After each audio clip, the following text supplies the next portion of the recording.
Welcome back to Potions and Processing. I am your host, Raven White. Last week's episode was a little bit more hopeful, a little bit more talking about the positives of coming out the other side of traumas, finding reasons to live. Even though you go through some really hard things, you can, in fact, still make it through. I stand by everything that I said. All of that is true. Something I think is really hard for people to talk about is the ugliness of healing. It has to be talked about in a very delicate and tender way because there is this ugliness and darkness to healing that can sound really discouraging, that could give people motivation to do dark and terrible things. I think that it is really important to be honest and transparent about everything in life.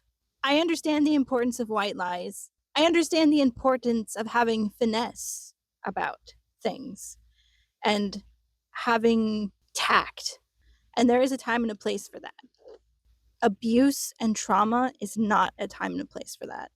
Exposing abuse and exposing violence is not a time and a place for having tact and having finesse. Sometimes I think you just have to say things for what they are. It can take time to get to that place. It has taken me a lot of time to get to that place.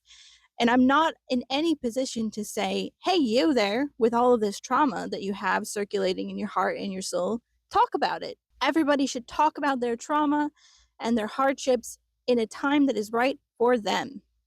You're not obligated to share your story with anybody. I say this because after I came out of my situation, we're just going to dive right into it today, by the way. I don't have time. Here is your screen magic. Ta-da! Here's your screen magic. Here are the things we're going to be talking about today so that you can brace yourself for impact and you can help yourself accordingly. We're going to be talking about the different kinds of abuse, how I interacted with them. We're going to talk a little bit more about the cage today and the kinds of abuse I encountered within the cage. And then we're going to move through it a little bit more. And I want to talk about the different kinds of abuse that there are because I'm going to be talking more about that and integrating that into my story to bring more of awareness as I keep talking. Now I need to back up a little bit because I got overly excited, as I tend to do. When I came out of my abuse and people were getting a little bit too comfortable with my story, usually family and friends, they would come to me and they would say, oh, I know this person who is also a survivor of this thing. You should talk to them. I'm sure you have advice. And this is all well and good. And I understand the context of this, but when you are freshly out of it, I'm not sure everyone is in a position to be giving advice or to be giving comfort. And I certainly was not, because I was just barely hanging on. I did not have good mental health. I had suicidal ideations. I had a very, very, very fine line walk between wanting to stay alive and wanting to end it all. And I was not sure how to navigate any of my own trauma, let alone help anybody else figure out how. And I knew that I was supposed to be like this poster child of survivalhood, of you made it, you did it, you're alive, you made it out the other side. But I hadn't made it out the other side. I had just made it to what I like to call the middle section. That's not really a name, but we're just going to call it that now. Survivalhood doesn't end just because you got out of your trauma. Survivalhood is just right there in your face, even after you've left the situation. A lot of people who haven't been through trauma don't realize that.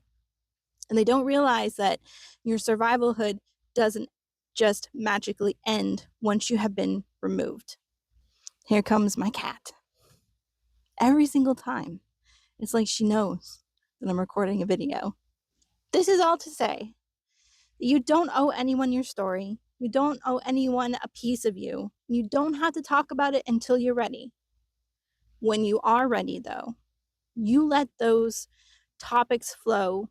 You let those traumas fly, and you don't hold back. And you don't have to censor yourself for the comfort of anyone around you. And do you know why? Because nobody censored themselves when they were hurting you. Did they? They didn't.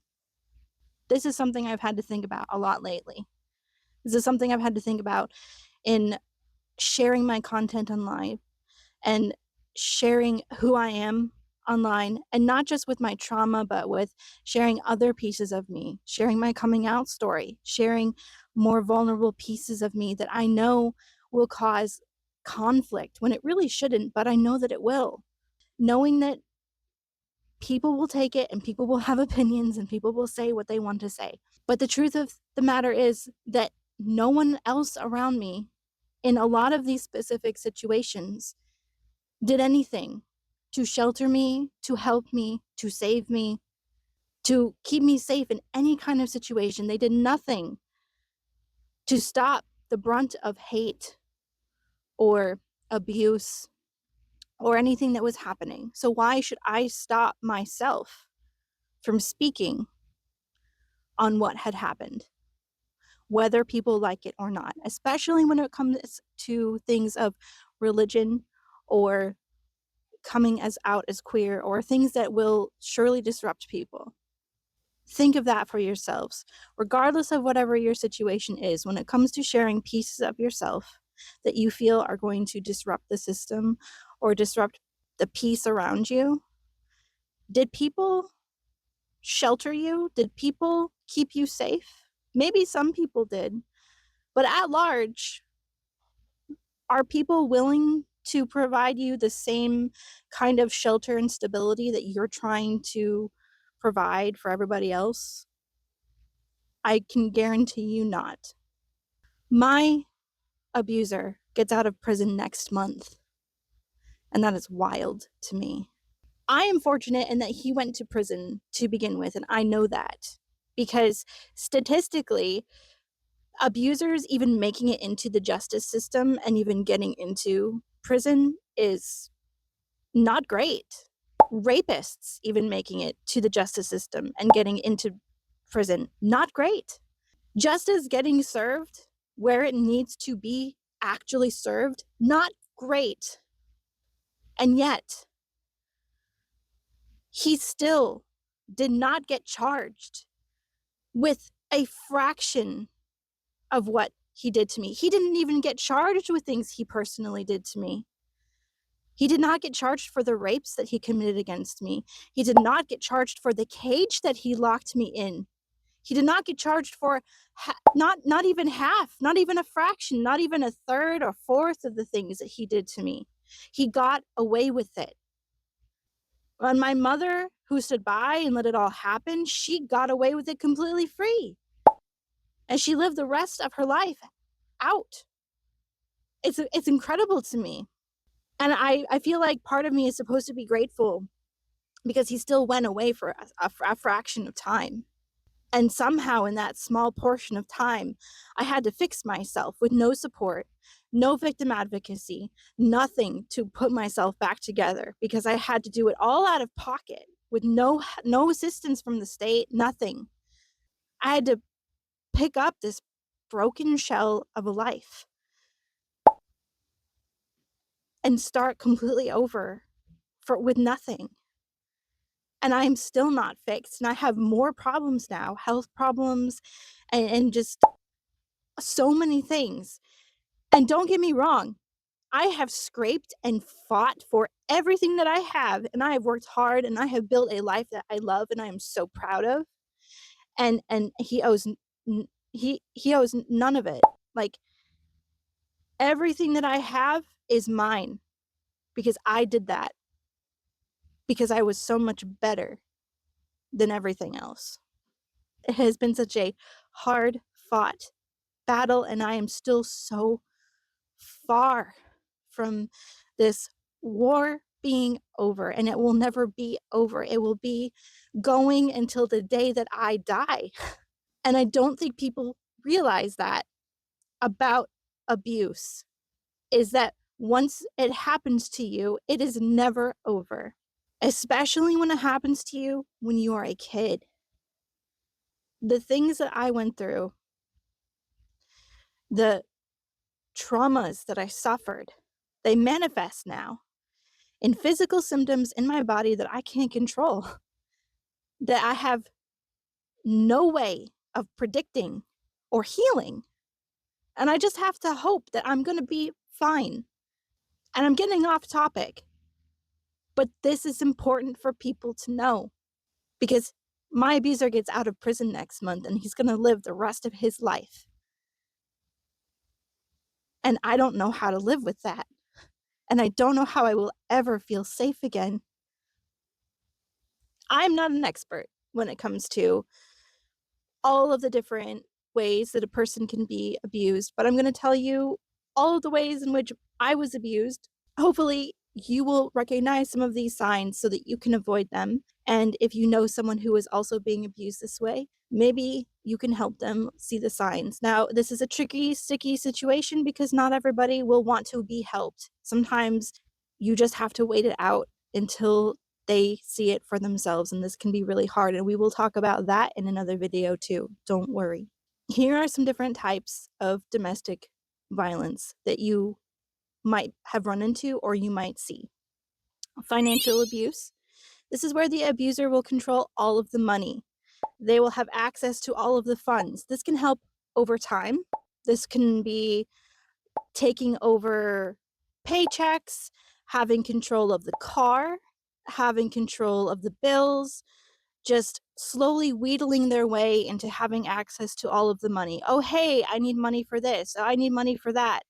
And then just, oh, you never give me money for anything, guilting their partner for spending money on other items, making them feel guilty for going out anywhere else. Just anything that involves money, the abuser will eventually have access to money and all of the assets. And sometimes that includes even signing over the house, the apartment, things like that. So the finances are a really big thing because once the abuser has control of the finances, it makes it a lot harder for the other person to leave. And it doesn't even matter if the abuser is the breadwinner or not, because as long as the abuser has control, the other person can't leave. Emotional manipulation. This is another really big one.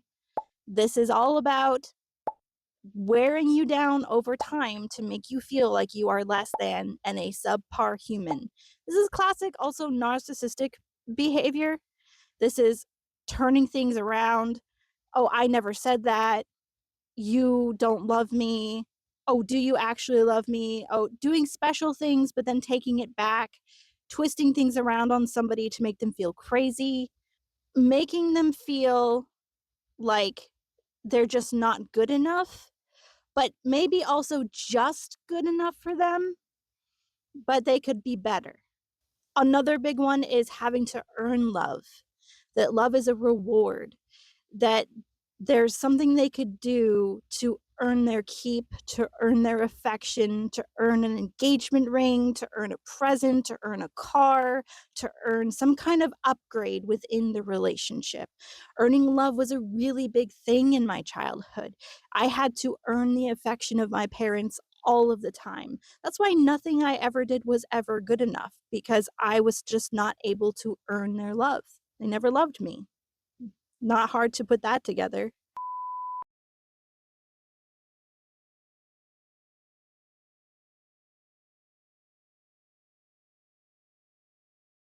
Sexual trauma. This is another big one. All right. This is hard to talk about, but you don't owe your partner sex just because you're in a relationship with them. And you don't have to have sex with them just because they want to have sex with you. I see this conversation a lot in evangelical relationships, and I'm sorry. I'm not trying to attack your faith. You don't owe your husband shit just because you're married to him. And you don't have to have sex with anybody just because you're in a relationship with them. No means no. No means no. Consent is consent. Your body's your body, baby. You don't have to give it to anybody. Marital rape is a really big thing. And unfortunately, it is really hard to prove. And I don't know why. but it is a thing in the court systems that marital rape is hard to prove because you're married, and it's hard to prove that you say no because you're married and you're obviously going to be sleeping together because you're married. Withholding sex is also a big thing that abusers can do. They will withhold affection, they'll withhold touch, they'll withhold any kind of intimacy to get back at you, to make you feel like you did something wrong. And they won't even tell you what you did wrong, too, by the way. They'll just do it out of spite because they can, because they like to see you squirm and they like to see you in pain, because that's what abusive people do. So there's two important things I want you to know here. One, you don't have to give them your body to get back into their good graces. And if you do that, that is a form of rape. That's them taking advantage of you, and it's not your fault. You didn't deserve it, and you deserve way better. And two, them denying you affection and them denying you whatever until you earn back their love or earn back their intimacy or whatever, that's messed up, and you didn't deserve that either. Okay? That's a form of manipulation and a form of abuse. And it's not cool. You don't owe anyone your body. You do not owe anyone your body just because you're in a relationship with them. That's it. That's all there is to it. No means no. And you shouldn't have to come up with an excuse. You shouldn't have to say, oh, I have a headache. Oh, I don't feel good. Oh, I have a period. Oh, my back hurts. Oh, I'm tired. Oh, I worked really hard today. You should just be able to say, I don't feel like it. I don't want to have sex. I just don't want to. And that goes for any kind of act too. If you don't want to do other things, you shouldn't have to, and no one should make you. And that goes regardless of what your gender is. Because regardless of what your gender is, this happens. It happens to men. Men get abused this way too. And men, if you're watching my video, you don't deserve to have that happen either. And men get raped and men get abused, and that's wrong and it shouldn't happen. And if it happened to you, I'm sorry. And you deserve better. Abuse doesn't matter when it comes to gender. And abuse doesn't matter when it comes to how pretty you are. Abuse doesn't matter when it comes to how old you are. Abuse is about power. It's the same thing with rape. I hate the arguments when people are like, oh, well, there's no way she could be raped. She's not pretty enough. It doesn't have to do with how pretty you are. It's about power. It's about control. It is about taking someone and taking away their power and their ability to have some kind of autonomy. Rape is about control. Abuse is about control and taking someone and making them into their puppet, into their plaything, into their object. And nobody is an object. There's also physical violence, which is beating, hitting, pushing, pinching, anything that involves somebody touching you in a way that you do not consent to. This even involves people who are in your physical space and are too affectionate, because I've seen this too with partners who don't know how to be out of your space, and then when you are overstimulated and you're uncomfortable, they turn it back onto you like you're the problem, like you are the one who doesn't know how to handle intimacy, who doesn't know how to be affectionate, like you're the one with the problem. Now, we all have problems, we all have things, and everybody is different. But if this is a consistent thing, and you know that you are being made to be uncomfortable, and they don't know how to respect your boundaries that you have talked about, that is abuse. If this is a chronic thing in your relationship that you have talked about repeatedly, and they repeatedly break your boundaries, that is abuse. All right? It's not that difficult. And I don't say that aggressively towards the victim. I say that aggressively towards the abuser. Because abusers don't ever think they've done anything wrong. And that's the chronic problem. They don't ever think they've done anything wrong.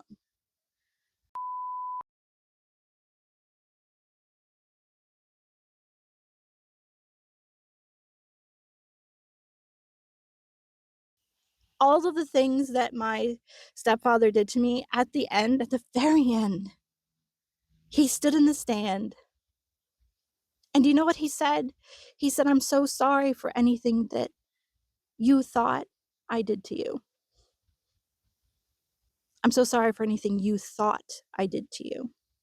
Because he still, at the very end, couldn't acknowledge all of the things that he very clearly did to me. Because he still doesn't think that he did anything wrong. Because that's what abusive people do. When I was in the cage, I experienced physical abuse, sexual abuse, emotional, manipulative abuse. After I was out of the cage, when I was older, I experienced financial abuse. They took my money all of the time.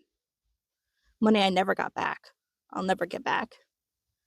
When I was older, after I turned 18, I experienced a new kind of sexual abuse. Because, he stopped for a while after I got my period. I think he got scared. And he waited until after I turned an adult. And he started again. But it was a different kind. And we'll talk about that at a different point. But when I lived in the cage, he beat me regularly. He starved me. He made me promises about, oh, well, if you do this and this, then you'll get this, you'll get these kinds of privileges, but then I wouldn't get them. So that's emotional abuse. Promises, and then he would take them away just because he could. And then I never knew when he was coming to beat me or when he wasn't. And then sometimes, because he worked second shift, he would come in late at night and wake me up and beat me then. I have plenty of other memories of being raped when I was just a small child. And I can remember every sound, every smell. I remember the way that the moonlight looked through the window, how it felt on top of him, the beer on his breath. I remember everything. And I get to remember that for the rest of my life. Because this is what abuse does. It stays with you for the rest of your life. And I'll have to bear the scars of that for the rest of my life. And in my last video, I talked about how there are some things I've had to make peace with because they are never going to get better and that they're never going to stop hurting. And I just have to find a way to get up every day and just deal with it. And these are some of those things that I just have to wake up every day and deal with it and find a way to just make peace with it. I feel like this video was a bit aggressive on my end, and I do apologize for that.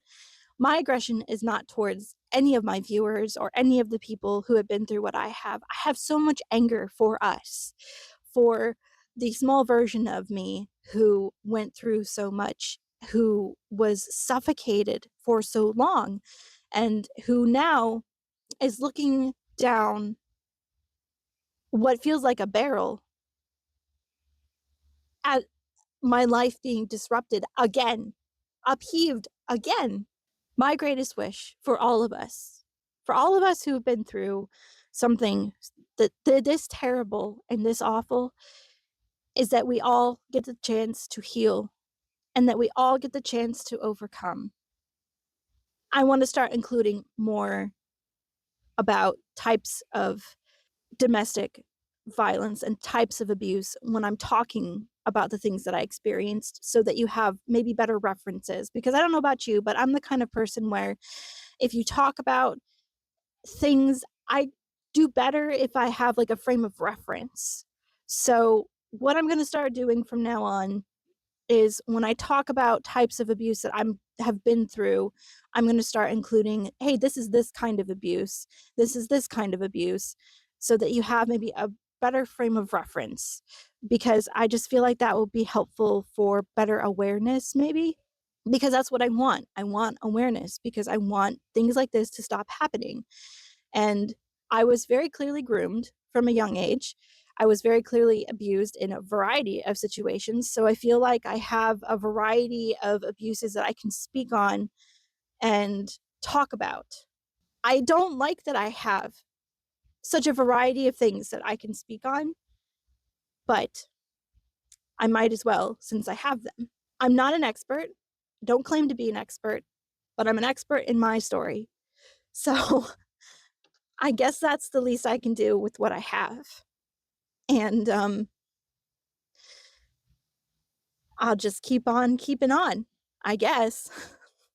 This isn't exactly what I had in mind for this video, but I just have been thinking about it a lot. I've not been feeling very well lately. I talked a little bit many videos back. I have brain lesions. I have a lot going on in my body. I had an MRI done back in like May 1st. I had it done May 1st, and I have been waiting such a long time, what feels like forever, to see a specialist. I finally see them. I'm scheduled to see them July 14th. And I just feel like I've been getting worse in this time frame. Everything has just been so much harder, and I felt just really bad the last 2 weeks. I've been really struggling with my cognitive abilities, with having really terrible widespread pain, and I don't think that the two are unrelated. The fact that my stepfather is getting out of jail next month, and the fact that my body is in this horrific upheaval of disrepair, and I'm scared. I'm really scared. I don't have control over what's happening in my body. And I do my best. I do my best to eat healthy, drink lots of water. I try to manage my symptoms and I rest. I try to be vocal about my needs and do everything that I can to manage my anxiety and my depression, my mental health. But the truth of it is, at its barest of bones, I'm just scared because I don't know. I don't know anything. I just have to wait and hope, and waiting is a really sucky game. So, making these videos helps me cope because it gives me a chance to just kind of put it all out there into the void and hope that maybe it will help somebody better than it helps me. Thank you for sitting for this episode of Potions and Processing. We're going to talk more about the cage, and we're going to get through the cage. We're going to talk about my experiences going to school while I was at the cage in the next episode, which I know that I have been talking about, but we are actually going to get to it. We're going to talk about lots of other things. I have so much content to share with you guys. I just appreciate everybody who watches because, again, the more people who watch, then the more people who know. And that's the best, most closest thing I will ever have to justice, is knowing that my story is known. And I would rather have my face known than his. Remember, we may be different species, but we're all part of the same family, so please be kind to yourself, be kind to others, and I will see you next week.